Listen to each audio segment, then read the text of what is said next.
Hi everyone, I'm Shaylin here with Reedsy, and in today's video we're actually going to be talking about reading. We're going to be talking about reaching your yearly reading goal. Normally we talk about writing on this channel, but reading and writing go very hand in hand. And one thing that I've actually noticed that's really common is that a lot of writers want to read more but struggle to. I think it's actually hard for a lot of writers to read a lot, to prioritize reading. In this video, whether you're a writer or not, I'm going to be talking about reaching your yearly reading goal. A few years back, I was reading way less than I was. I went through a pretty big reading slump for a couple years there, and these are some techniques that I used to really integrate reading back into my life. Step number one is to be realistic.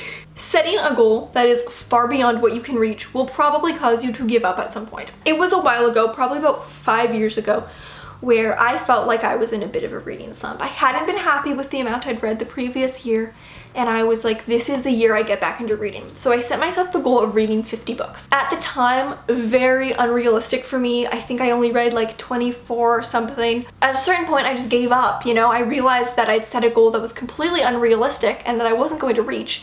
So there was no point even trying. Although it might seem nice, it might seem kind of alluring to set a really high reading goal to motivate you, probably is not the best option. I always set my reading challenge to be something I know I can achieve. I actually usually set it to be below what I think I'm gonna achieve, because I find that that's more motivational. I don't find it's very motivational if it's a challenge that I have no way I can possibly reach. So be really realistic. Look at how much you've read the past couple years. Maybe you want to increase that a little bit, but if you've been reading 10 books a year for the past 5 years, don't set your goal to read 40 books because it's probably not realistic. Maybe just set it to be 15. Number 2, set goals for how often you want to read, not just how much you want to read. It's great to know how much you want to read and how many books you want to read, but if you don't really have a game plan in terms of habit, it's going to be really hard. Many years ago, this was a very long time ago, I was in high school. I set my goal to read every day for the year. That is the most I've ever read in a year. It was like over 80 books, something like that, something insane.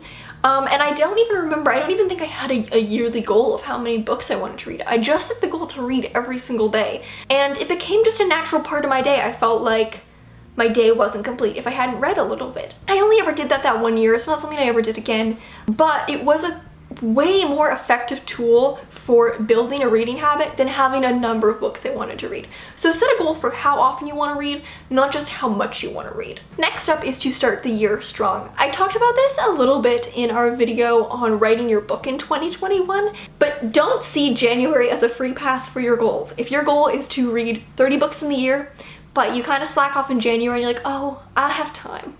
I'll get to that. I'll start getting to that reading pile in February. Falling behind and you're gonna lose motivation. You will have more motivation in the rest of the year if you start strong in January. Start reading now, start working on your goal now. The later you start, the harder it's going to be to start and to build that habit. Look forward to your most anticipated releases of the year.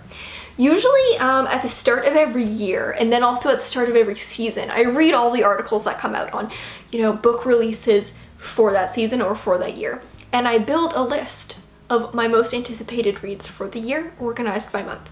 And I find it just gives me something that I look forward to. You know, I see which authors that I really like are coming out with books that I can look forward to, or just which debut authors seem really good. And I find building a list of my most anticipated reads really helps keep me on track. These are books that I'm excited for, but I also have to wait for. It's a great way to become more invested in what you're reading. If you're actually eagerly anticipating a book release, you're probably going to be more motivated to read it than if it's not really something that you were thinking about beforehand. My next tip is to join a reading community. So we actually do have a community for readers called Reedsy Discovery, but finding a way to engage with other readers is a great way to feel more motivated, whether that's, you know, a book club, doing buddy reads, even just like starting a blog where you post book reviews. It's a great way to stay more engaged with what you're reading, to track what you're reading, and also to keep you on track. If you join a book club, I mean, you're gonna feel like you have to read the book,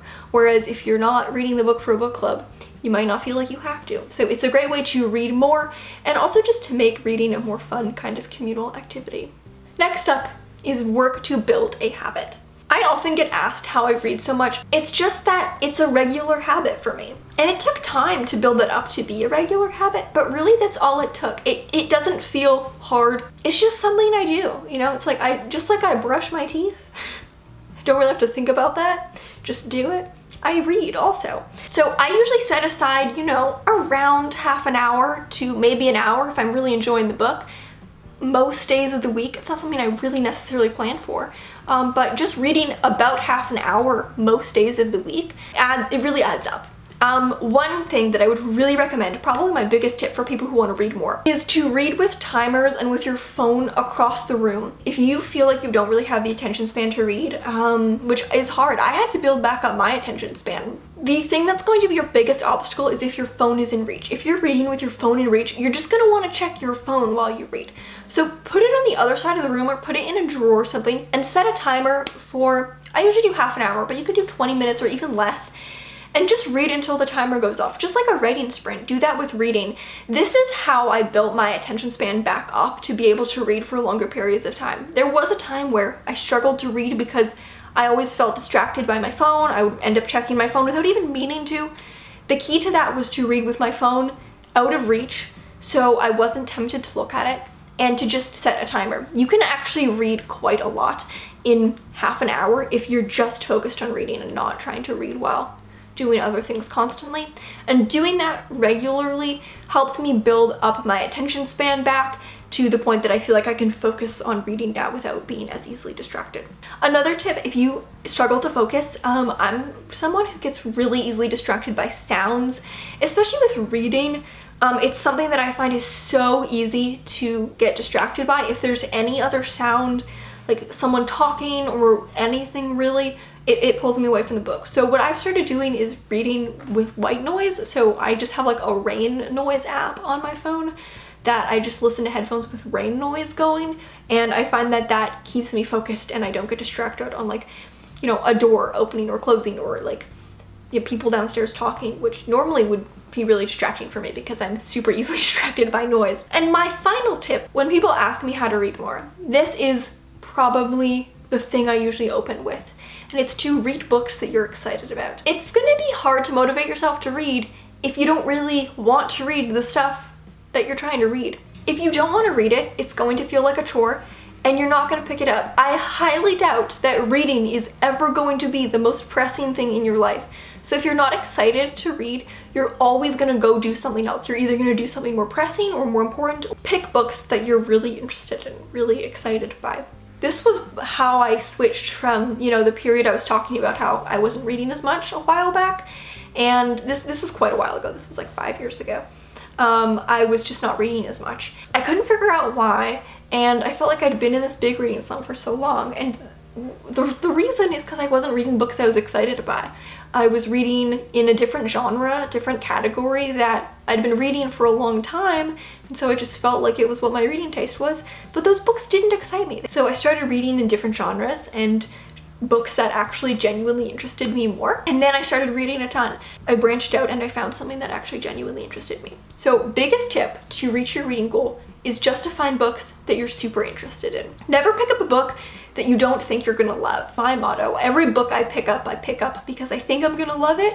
If I don't love it, that's okay, but I go in hoping to love everything I'm going to read and thinking I'm going to love everything I'm going to read because the concepts interest me.